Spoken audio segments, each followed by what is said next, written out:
What is going on, guys? In today's video I will show you the top 10 best builds in POE 3.27. So, Path of Exile's new update has shaken up the entire meta, and after hours of testing, grinding and watching builds melt bosses faster than they can finish their voice lines, I finally narrowed down to the absolute top 10 builds that are dominating this league. No matter if you're a hardcore min-maxer or just here to obliterate everything on the screen with minimal effort, then these builds are the best of the best. And on top of it, remember, if you're looking for any of these builds on the website for their path of building, then check my links in the description.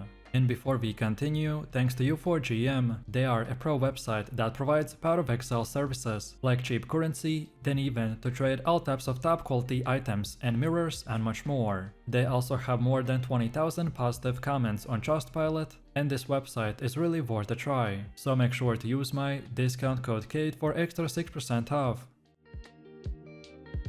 So kicking things off at number 1, we have the Kinetic Herald Stacker, which is an absolute monster of a build, and arguably the most broken setup I've seen in a recent memory.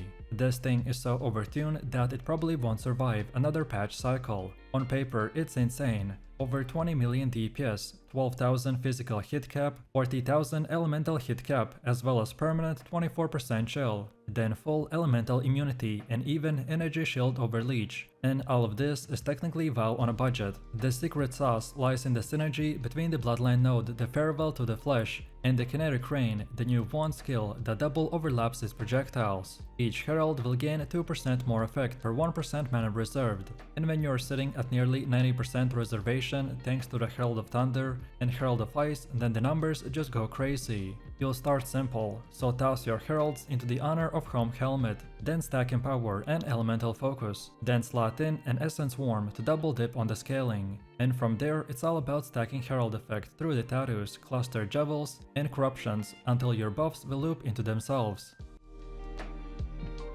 Next up is a classic powerhouse, the Earthshatter Berserker. I've personally taken this build into the deep endgame multiple times, in both hardcore SSF and the trade league, and it remains one of the best all-around melee starters that you can pick. It's fast, it's brutal and surprisingly tanky. The Earthshatter Berserker will shine because it balances offense, defense and speed in a way that few melee builds can. During the campaign, you will focus on crafting solid physical weapons, so flat physical, percent physical and attack speed. You can even vendor craft them by using white or blue axes, then a blacksmith's whetstone and even a magic or rare item to guarantee the physical rolls. And then at that point just keep upgrading as you go and you will tear through the story. Then once you hit maps, you can gamble an axe from the fastest to get stack life, resistances and movement speed on your rares. And then our gameplay loop is pure melee satisfaction, so we slam through the maps, then press Blood Rage, and then maintain your exerted attacks and slam your way through everything in a sight. It's simple, effective and scales beautifully into the endgame.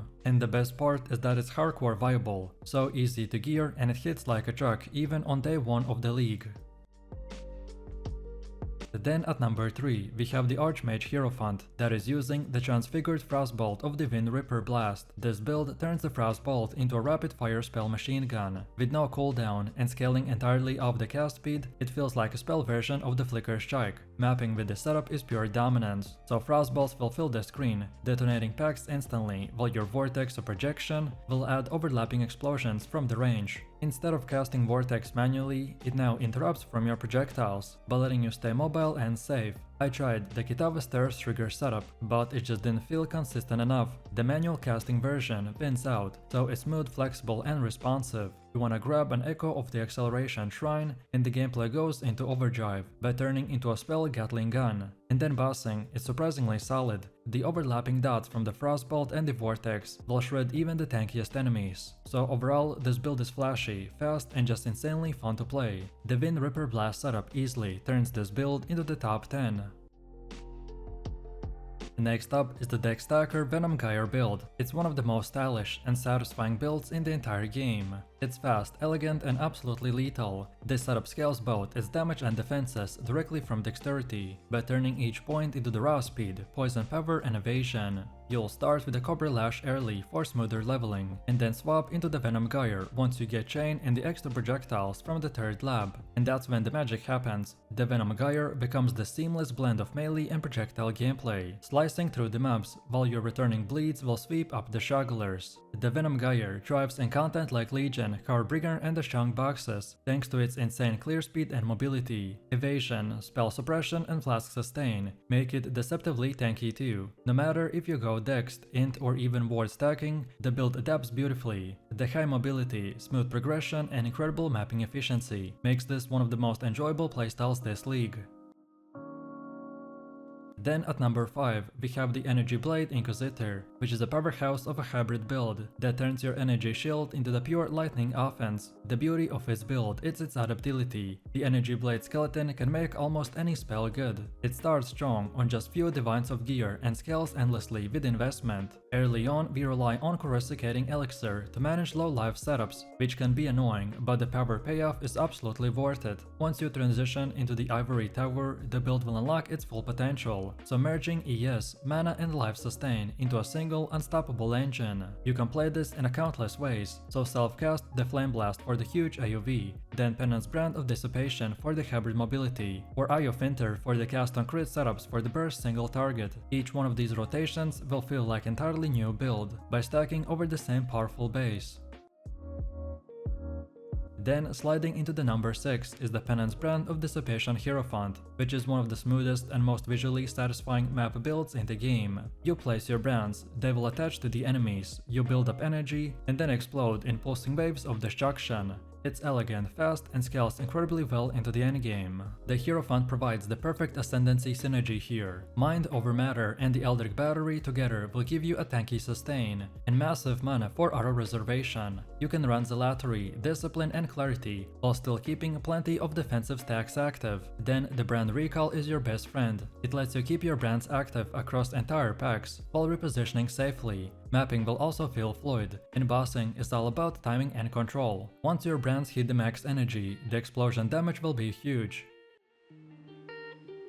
Then at number 7, we got the Cyclone Gladiator Dexterity Stacker, also known as the Hollow Palm build. This setup takes the iconic Cyclone skill and strips away your weapons entirely, because who needs a sword when you can just punch the air fast enough to delete everything? Every point of our dexterity will boost our damage, attack speed and evasion. We will add Devoto's Devotion for even more speed and purity of elements for the full element immunity, and we are practically untouchable. The Gladiator's Ascendancy will provide block and bleed mitigation, while Flask Uptime and Rakele's Impatience boots will keep you immortal in motion. And the best part is that this is one of the fastest mappers in the game. You will spin, you will win, and everything else just gets deleted.